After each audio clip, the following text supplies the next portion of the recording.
السلام عليكم ورحمة الله وبركاته. النهاردة مع بعض فيديو تطبيق جديد. زمان الناس كانت ممكن تتابع أرض كاملة عشان إشاعة إن تحتيها كنز مدفون، وناس كانت بتقضي عمرها تحفر في الصحراء تدور على دهب يمكن أصلا ما يكونش موجود. طب ليه الإنسان عنده هوس ده كله؟ بيفكر إنه هيلاقي حاجة مستخبية تحت الأرض. الإجابة الحقيقية أقولك عليها في آخر الفيديو، لكن النهاردة نتكلم عن تطبيق اسمه جهاز كشف المعادن. واللي ناس كتير منزلاه وهي فاكرة ان موبايلها فجأة هيتحول لجهاز تنقيب احترافي. بص يا سيدي، التطبيقات مع موبايل معمولة عموما بقت بتحاول تستغل كل احساس موجود في التليفون عشان تقدم وظيفة جديدة، وده واحد من اكتر الحاجات اللي دخلت عالم التطبيقات يتكبر بشكل ضخم.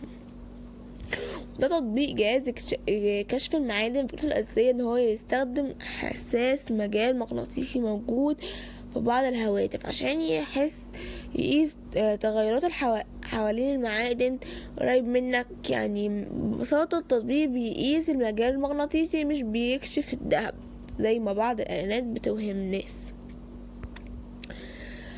طيب، من خلال تجربتي وتحليل التطبيقات دي اقدر اقول ان التطبيق ممكن يفيد فعلا في اكتشاف بعض الاجسام المعدنية القريبة زي مفاتيح او اسلاك او مؤثرات داخل الحيطة.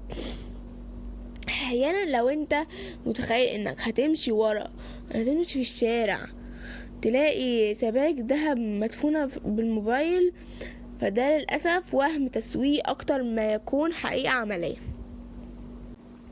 وطريقة استخدام التطبيق صح مهمة جدا، لأن الناس كتير بتستخدم غلط وتحكم عليه بسرعة. أول حاجة لازم يكون موبايلك فيه حساس أو مغناطيس، لان من غير التطبيق اصلا هيبقى مجرد واجهة شكلها حلو. بعد كده بتقرب الموبايل من جسم المعادن وتلاحظ تغيير ارقام او مؤشر حسب قوة المغناطيس، وبعد نسخة فيها صوت أو اهتزاز لما المعدن يقرب. ومن المميزات اللي الناس كتير اتكلمت عنها على جوجل بلاي ان التطبيق سهل وخفيف ومجرد تجربة ممتعة، وفي مستخدمين قالوا ان هما ساعدهم يلاقوا مسامير او اجزاء معادن صغيرة ضاعت منهم في البيت.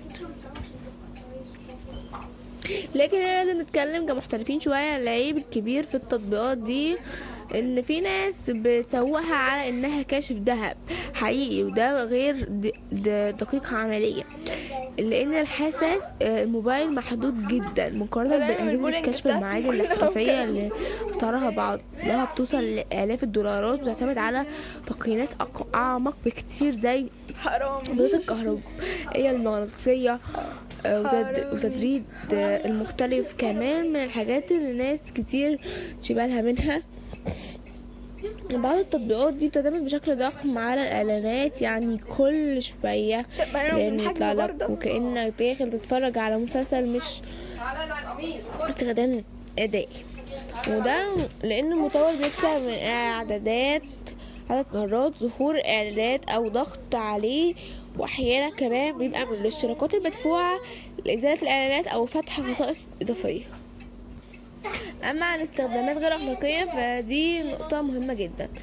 في ناس بتحاول تستخدم التطبيقات دي في اقتحام خصوصية الاماكن او البحث داخل ممتلكات غير او نشر وهم عن استخراج كنوز ونصب على ناس. وبعض المحتوى على الانترنت بيستغل هوس الناس بالدهب واثر عشان يبيع تطبيقات او جهاز بوعود غير حقيقية، وده للاسف منتشر جدا.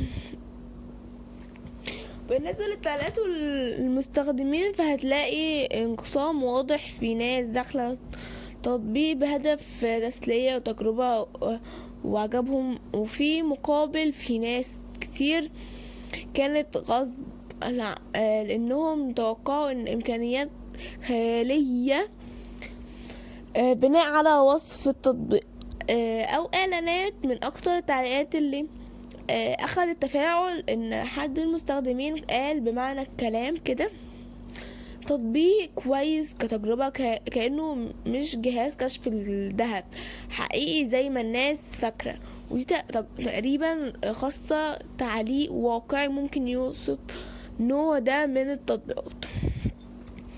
ولو عايزين بدايل مشابهة، ففي تطبيقات زي تطبيق سمارت تولز، واللي بيقدم أدوات قياس أكتر بجانب كشف المعادن. في ميتال ديوتر توكر أشهر من اللي معروف ببساطة ودقة نسبية من التطبيقات جولد ديف توكر أردر. لكن أقرب تجربة ترفيهية منه الأداء التعريفي الاحترافي.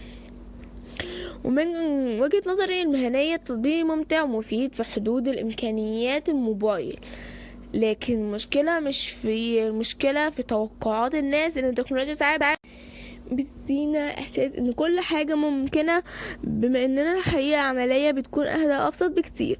بس نرجع على السؤال بدأنا بالفيديو، هل الناس زمان كانت مستعدة تضيع عمرها تدور على كنز؟ لأن الإنسان بطبعه بيحب الفكر، الشيء المستخبي أكتر من الشيء الواضح. وفي عنصر التطبيقات الفكرة دي لسه موجودة، بدل ما الناس تحفر في الأرض تدور في الموبايل على الاختصار سريع لثروة أو آثار أو مفاجأة. لو الفيديو ده عجبك متنساش تعمل لايك واشترك في القناة وفعل الجرس، وقولي في التعليقات انت شايف تطبيقات كشف المعادن مفيدة فعلا ولا مجرد تسلية ذكية. سلام.